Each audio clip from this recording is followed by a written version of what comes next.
Now before you go building an old AM4 PC at home, maybe check out this build guide so that you can go DDR5 and AM5 for cheap. Now normally when you hear a DDR5 gaming PC, you think very expensive, but this build is under $1,000, features DDR5 memory and a solid GPU, and we use some money-saving tactics we're going to tell you about in today's video on how you could copy this yourself after a word from today's sponsor. PC Bros is today's sponsor, which is our PC selling business. As you can see, we're in our storefront right now. We're going to show you guys some of the stuff you can get up front at PCBros.tech. First off, we got PCs ranging anywhere from a couple $100 all the way to a few $1,000s. You can actually come in person or shop online today. And if you do come in person in Louisville, Kentucky, you have access to all these great deals on peripherals and a bunch of other cool tech that we don't list on the website. And if you don't want to spend any money, check out twitch.tv/toasterbros because we do give away a PC every single month in collab with PCBros.tech. So check out PCBros.tech today. Use code ToastyBros on checkout to save 3% on your next purchase. Now, let's dive into the video, shall we? So you guys heard Matt right. It was under $1,000. It was actually $900, and it features a really good-looking build. It's micro ATX, but has a really good upgrade path. But out of the box, you're not going to want to even upgrade this thing because you're going to be able to play 1080p and even some 1440p games. And in those games, you'll have no problems getting really good FPS numbers. 1080p is probably the sweet spot right here, and that's mainly what we tested. But you can stretch into 1440p with upscaling and get 60 plus FPS with this current configuration, and that upgrade path is a very important part here. If you're going DDR5, you're really thinking about the long-term support of your PC compared to going with older DDR4 platforms that don't have a CPU upgrade option. So with this, we do have an upgrade path, and we will be showing you guys what an upgrade looks like when you plop in a higher end GPU, so you guys at home will not just think about what we're saying, you can actually see the implementation of upgrading this PC so you can have some peace of mind that this system will last you a while and be able to be upgradable in the long term. But let's go ahead and talk about this PC build and how we put together. We'll talk about the money-saving measures we went through, and no, that's not robbing somebody of RAM to build this gaming PC. We actually went used on some parts that you normally wouldn't go used on, one being the CPU, talk about that here in a second, and how we could save a little bit here and there to make that DDR5 pricing a little more tolerable. Before we go over the parts, I gotta mention too, we are going to be giving away this gaming PC. If you didn't know, we do one of these every single month. We're gonna talk more about that at the end of the video, so actually watch all this. But to start things off, we got the Ryzen 5 7600X. This is a 6-core, 12-thread CPU that normally you're gonna spend about 180-ish new, which is actually a great price. We love that CPU, but if you go on eBay or even Facebook, you can pay something like we did, $129. Now it was CPU only, it didn't come with a stock cooler, but I will say normally the X CPUs don't come with a stock cooler anyways, so going on eBay or Facebook or Java, anywhere that sells used, you can find some really good bang for buck on CPUs, and I will say CPUs don't have a super high failure rate. As long as there's not pins and they're not bent, typically most CPUs will work when you receive them. And hey, don't worry, eBay and Java and all those places besides Facebook usually have buyer money back guarantees. Now, since that CPU does not come with a cooler, and it wouldn't anyways, even if you bought it new, you're gonna have to get something like a tower cooler. We were debating, and then I lost my finger, because the fan's right here. That we think this could fit a 240 mil, but you can look at the actual case once we talk about it and see if it does actually have radiator support. It looks like it fit, but we went with old trusty reliable because it's cheap as heck. We got the IDCooling SC214XT V2, and this is the ARGB model in black, and this was $18 on Amazon. So there are some things that make sense to buy used, but honestly, when it comes to certain things we're gonna talk about, you may as well just buy new because they're just as cheap, if not cheaper than some used options. Now, speaking of not buying used, I mean, when you're paying $90 for a brand new B650M, why even try to save an extra $5 on a used motherboard? On Newegg, we bought this ASRock B650M Pro RS, which is micro ATX, and it was $89, which is just insane. DDR5 boards are getting cheap, and that goes for Intel too. If you want to replicate this build with something like an Ultra CPU with DDR5, you could do that as well. And I know you may be thinking with the board that's $89, it's probably lacking in some spot. Not really. I mean, it's micro ATX, which is generally always cheaper than ITX or ATX. You get 2 4-pins for the CPU, you get 4 RAM slots, which we only recommend ever running 2 at DDR5 because you may get some weird compatibility and blue screening issues with 4 sticks, and it's got a really good port selection on the back. So there's nothing about this board that screams like A620M or anything. This is a pretty nice $90 motherboard. Now the RAM obviously is a little bit painful, but we actually did buy new RAM. You could save some pretty decent money depending on when you're buying on the RAM if you go used. We paid $225 for this Corsair Vengeance 16 16 gig kit, and it is 6,000 mega transfers, and it's CL36, so it's a pretty good cache latency, pretty good speed, and it's dual channel. So 2 ways you can save money. Number 1, you can buy used. Number 2, you can go single channel. We don't love single channel. We will say we have done a lot of videos on it, and it's not as bad as you would think for DDR5, but we really like dual channel because you are going to get a little bit more FPS. You're going to get better 1% lows, less stutters. So $225 is something that you may just have to suck up and buy, but if you're willing to go on like eBay or Facebook especially, you may be able to find a 16 gig kit for something like $150. Now for $80, we got the Kingspec 512 gig Gen 3 NVMe SSD. Now realistically, you could go with the Gen 4 drive, maybe even a 1 terabyte, but our goal here is to get you into DDR5 without spending tons of money, and that's one way you're gonna have to do it, is spending a little less in your SSD, because those are also really expensive. I think the same exact drive, like a few months ago, is what, like $40 maybe, even 30 sometimes. And here we are paying $80 for it. A 1 terabyte's well over $100. So this is one way to save money. You're not gonna notice a huge difference in just gaming from Gen 3 to Gen 4 anyways, especially if you're playing a lot of those indie games and stuff like that. Now this advice is obviously not gonna be a surprise to most people, but buying a graphics card used in most scenarios will save you a lot of money, and that's where this MSI RTX 3070 came in for $250. The 3070 is a really good used option because it performs close to 5060 level performance, but right now 5060s are sometimes well over $300, and this GPU still has very good horsepower, even though it only has 8 gigs of VRAM, we'll talk about that in just a second, for 1080p gaming and even some light 1440p gaming. Now the 3070 on the used market is a good option to consider if you want to go AMD and go new. Maybe look about spending a little more money on like a 9060 XT 8 gig. You will be over $300 at that price point, but if you want to go new, you can do that. But the whole point of this video of saving just a little bit of money here and there throughout the build, again, we've already saved money on our CPU, we saved a little bit of money on RAM by going less capacity, and we're saving a little money on our graphics card and storage. We're able to really deal with that RAM pricing a bit better and kind of absorb the extra markup we're dealing with. But 3070, really capable GPU, and then later in this video, we will be popping in a 9070 GRE, a pretty good mid to high end GPU that will be available for $550 probably for the remainder of this year, and could be a good plop in upgrade in the future if you want to. And we'll show you guys the difference between those two GPUs and how the 7600X handles it without a CPU upgrade, because that's very important with an upgradable system, is not having to upgrade your CPU and GPU at the same time. So I'm excited to show you guys those benchmarks at the end of this video. Now, part of the upgrade focus is having enough wattage to power any GPU upgrade in the future, and we decided to go pretty modest here with a Rosewill 750 watt 80 plus gold power supply that is fully modular for $69. 750 watts is plenty of power for most GPUs that you would pair with this current configuration. If you want to be extra careful, you could go 850, but you're probably getting to that territory where it's a little bit overkill, to be honest. I think 750 is good value here, and it comes with the ATX 3.1 connector if you decide to switch to a modern NVIDIA GPU instead of buying something like a 9070 GRE that would use the exact same connectors as this 3070 here. So 750 watts, plenty for this build, and the price point makes a whole lot of sense for a sub $1,000 PC.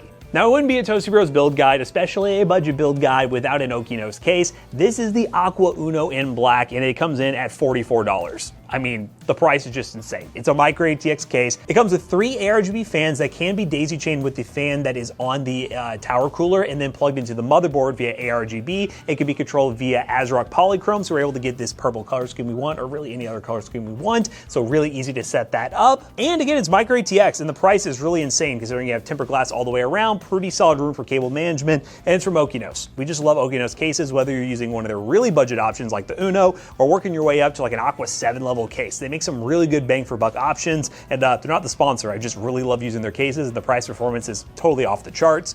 Once again, this build is around $900, under $1,000, and in 2026, you would think you wouldn't get a really good PC, but again, saving some money in little places here and there, like that CPU, maybe get a little less storage, go cheaper on the GPU, you can still yield good price performance in 2026, and we're gonna show you right now with some benchmarks what it can do, and then upgrade that GPU to show you what the potential is like. Ladies and gentlemen, we are playing Forza Horizon 6, and we're currently at 1920 by 1080p using no upscaling at all, and we're on the high performance preset, and we are not using any type of ray tracing currently. You can enable that by changing the preset. Yeah, as you guys can see, it's looking really good so far. We got a guy drifting in front. My car. So we're getting an average of like 135 FPS. I mean, this looks really good. And this game is really nice about changing settings too, so maybe we can see what enable Ultra's some, like, or maybe run some ray tracing here in a second. That does make it run a lot worse usually. So we might have to add a little bit of upscaling. But no, I would say this PC, it's gonna be able to play everything. It'll play any game on the market. You do only have 8 gigs of VRAM, but realistically, with a build like this, as long as you're not trying to play every game at like 4K, higher settings, you're gonna be able to play all of them. Yeah, we're mainly focusing on 1080p. Jax will mess with some of the settings here, but 1440p with upscaling is obviously an option. It's just those really goofy games that, for whatever reason, will make you eat a bunch of VRAM up, which could end up being a problem. But yeah, running some Ultra. Ooh, there you go. Just try high plus RT, because ray tracing seems to do a lot to this game. Yeah, the ray tracing, it does make the game look a lot different too. It really adds a lot to like the trees and stuff. What's going on with the cars? Are like spinning in circles? I keep seeing them spin. It's that winter update. Yep. This game actually has seasons, funny enough. So yeah, Forza's looking really good. You obviously, like Matt said, you can get into 1440p. Many of the games will still run fine on 8 gigs of VRAM, even at 1440p. Let's go to another game. All right, guys, we are now in Lego Batman, a pretty demanding to run Lego game, but looks pretty good. Running 1080p, using some TSR right now, which actually we can set, we'll leave that on TSR. We'll use some upscaling here to do some DLSS, set to quality. Actually, we'll just run DLAA. Let's just see what happens here. Why is this running? I guess now we're running DLSS, we'll turn off TSR. So we are running at 100% with DLAA on. No frame gen, we do have frame gen options here. High settings with far view distance and all that sort of fun stuff. So we'll go ahead and back out here real quick. And yeah, we're running some anti-aliasing right now. So we're getting that 70-ish FPS mark. Few micro stutters, definitely getting those stutters loading in. But we'll see if it settles out a little bit once I swing around the city a little bit more. Upscaling would definitely be your friend in this game. I would probably run upscaling, but we're trying to just show you guys raw performance first and then throw in upscaling, because 1080p with upscaling can be a little bit blurry compared to other resolutions. But running lower details with this PC, not too bad. The Mobile of Destruction, aka the Benchmark Mobile. Boost. Hit the boost. Maintaining 60, that 1% low is about 25. I still think this game would run a decent amount worse if you were on like an older, I say older, but again, older DDR4 base CPU, like an AM4 CPU. Getting DDR5 with AM5 is really helping you out in these newer AAA titles that really want to have a solid CPU with good clock speeds. And then you go with a slightly older than GPU, like a 3070, save yourself some money on the used market, then you can easily upgrade. Oh, okay, let me turn around, sorry. Sorry, I can't go that far apparently. Is there ever daytime in this game? It's Gotham. It's always dark in Gotham. It's rainy and dark non-stop, doesn't change. But I'm gonna stop right here. About 75 average, 1% low of 28. Let's see what happens when we turn on just some upscaling, because we're on DLAA right now. Let's go to balanced, do a little resetting here. Running pretty smooth. 1% low is about the same. Nothing too crazy. Probably want to run lower details mainly if we're going to maintain a slightly better FPS average, because balanced doesn't seem to be helping a ton here, but at some points we're getting some slightly higher averages. So again, AAA title that runs pretty well and looks good. Again, we always talk about how this game has no business looking so good. Let's try another game. All right, ladies and gentlemen, we're in Battlefield 6. We're currently running 1920 by 1080p, as we usually do in this game, especially in like a mid-range build like this, lower end. And we are running medium preset. We don't have no upscaling on at all, because I don't think we're gonna need it. Doesn't look like we're going to either. Running pretty smooth. Let's see if Jackson can hit some snipes. Oh, why is there so many people? Spoiler, there was a spot where he was kind of cooking, but we didn't have the capture card recording. Yeah. Yeah, we're getting an average of around 100 FPS with no upscaling. That's pretty good. This is obviously a new AAA title too. These first-person shooters are definitely not easy to run. Can I hit anything but a body shot? They call me Body Shot Jack. Oh. Oh. Oh. Oh. Oh. Oh. He's. Oh. Oh. This is the farm spot. Excuse me? Let me kill you. Oh, no. And RAM usage, obviously looking pretty good. We sacrificed with 16 gigs of DDR5 memory, but just in the games that we have tested so far, not too bad. If you want to do any multitasking like streaming and stuff like that, getting more RAM would be recommended, or running like a modified version of Windows, like X Lite, save you about 2 gigs on average, make it easier to do some live streaming with 16 gigs at the same time. And one video we have coming up, if you're interested in spending just a little more money, and this will be like a graphics comparison, but we're doing a 3070 versus the 5050.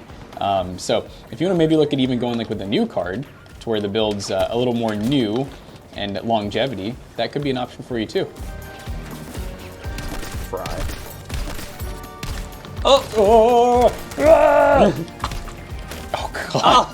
no! Dude, he killed me so quick. All right, so it's pretty safe to say over 100 FPS without upscaling. You can put on upscaling and get even more FPS, or go 1440p with it. All right, so we got our 3D time stuff score. We got CS2 as well, but then, as we mentioned at the beginning of this video, we're going to talk about what a GPU upgrade looks like. We got a 9070 GRE we're going to plop in here, and during that outro, we'll show you guys what performance uplift you can expect.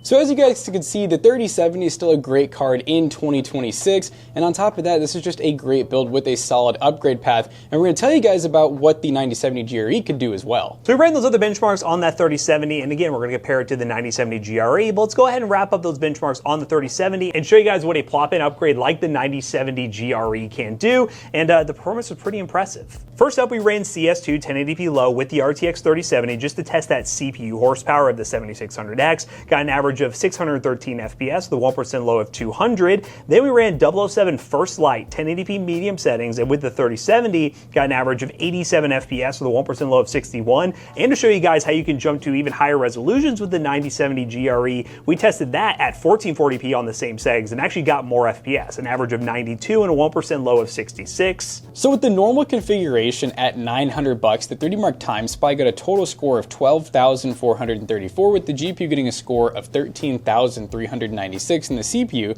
getting a score of 8,841. That ends up being a 7 cent per point score, which is really good for a custom build that's at a pretty low price point. And then of course, we added an RX 9070 GRE. We had to rerun that benchmark to see what we got. We got a total score now of 17,719, with the GPU leaping up to 21,447, and the CPU got a slightly higher score as well, 8,928, which is also 7 cents per point at $1,200, which is what it would cost if you went with this card instead. So you are adding $300 onto the total, so you can go either way with this. You can get pretty good performance for $900 or really good performance for $1,200. And that 7 cent per point being the same across both means that the upgrade makes a whole lot of sense. You're just getting more performance and maintaining that price performance that we're looking for with a build like this. So overall, pretty cool PC, but maybe you want to win this PC. Maybe you'd rather not build it yourself. I mean, free is always better, right? You can head on over to twitch.tv/ToastyBros July 10th, starting at 11 a.m. Eastern Standard Time to 5 p.m. Eastern Standard Time. We're going to be doing a gaming stream where we play a bunch of retro games. We say retro games that are 10 years or older. We're going to have a lot of fun playing games that we grew up with playing, and we'll be giving away this PC towards the end of the stream. So if you aren't following on Twitch already, definitely follow on Twitch, or go to ToastyBros.tech/giveaway to learn more about how our giveaways work. And as always, we hope you guys enjoyed today's video. If you did, make sure you check out our other 2 YouTube channels and also our twitch.tv/ToastyBros. Do not forget to like, comment, and subscribe. See you guys in the next one. Bye-bye. Now, once again, if you want to win this gaming PC, twitch.tv/ToastyBros, and on top of that, we also do 6% off at PCBros.tech while we're live streaming. PCBros.tech. Maybe you don't win the gaming PC and you'd rather just buy it pre-built from us. You can do that at PC Bros. Use code ToastyBros on checkout. You will save 3% on your next purchase. See you guys later. Bye-bye.